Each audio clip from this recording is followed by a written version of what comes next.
পরম পূজ্যপাদ অখণ্ডমণ্ডলেশ্বর শ্রী শ্রীমৎ স্বামী স্বরূপানন্দ পরমহংসদেব ভক্তগণের প্রাণের ঠাকুর শ্রী শ্রী বাবামণি আচণ্ডাল ব্রাহ্মণ এবং সর্বগোত্রের সর্বজীবের সর্বমানুষের মধ্যে মহা ওঙ্কার এবং ব্রহ্মগায়ত্রী মহামন্ত্রের অধিকার প্রদাতা যুগস্রষ্টা আবাল্য ব্রহ্মচর্য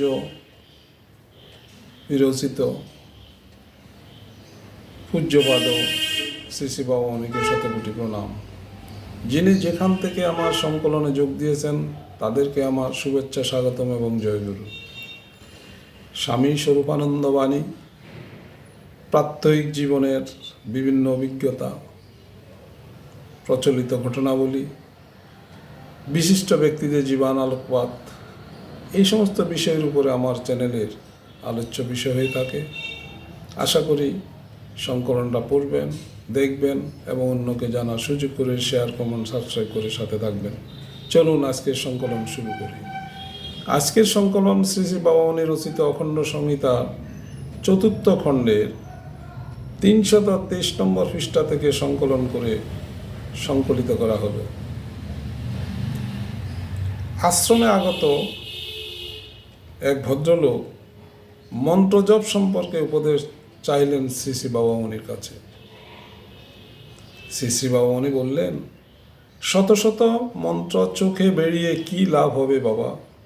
একটি মন্ত্রকে সারৎসার বলে আলিঙ্গন করো। তখন জিজ্ঞাসু বললেন, নানা মুনি নানা মত, আমি কার মতানুসারে চলব? কেউ বলেছেন রিং জপতে, কেউ বলেছেন ক্রিং জপতে, কেউ বলেছেন নম শিবায় জপতে।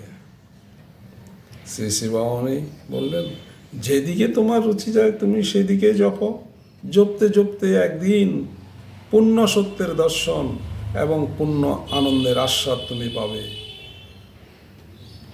এরপরে জিজ্ঞাসু মনে শান্তি পেলেন। শ্রী শ্রী বাবামণি, প্রণব জপ করো। প্রণবের ভেতরে সর্ব মন্ত্রের অবস্থিতি, প্রণব থেকে সকল মন্ত্রের উৎপত্তি, প্রণবেই সকল মন্ত্রের পর্যাবসান। সুতরাং সকল দ্বন্দ্ব সংঘর্ষকে অক্লেশ অতিক্রম করতে হলে প্রণব মন্ত্র ধরো। একমাত্র প্রণব জপের জগতের সকল মন্ত্র জপ হয়ে যায়। প্রণব সর্বমন্ত্রের প্রাণ, প্রণব সর্বমন্ত্রের পরিপূর্ণ সামঞ্জস্য। হরি ওম। সংকলনটি এখানে শেষ করছি। ভালো থাকুন, সুস্থ থাকুন, নিজের এবং পরিবারের স্বাস্থ্য সুরক্ষা নিশ্চিত করুন। সংকলনটি আবারও অনুরোধ করছি, সাবস্ক্রাইব করে শেয়ার করে সাথে থাকবেন, অন্যকে জানার সুযোগ করে দেবেন। আবারও সবার মঙ্গল কামনা করে আজকের সংকলন এখানে শেষ করছি। ওম অখণ্ডমণ্ডলকারং ব্যাপ্তং যেন চরাচরং তৎপদং দর্শিতং যেন তস্मै শ্রী গুরুবে নমঃ।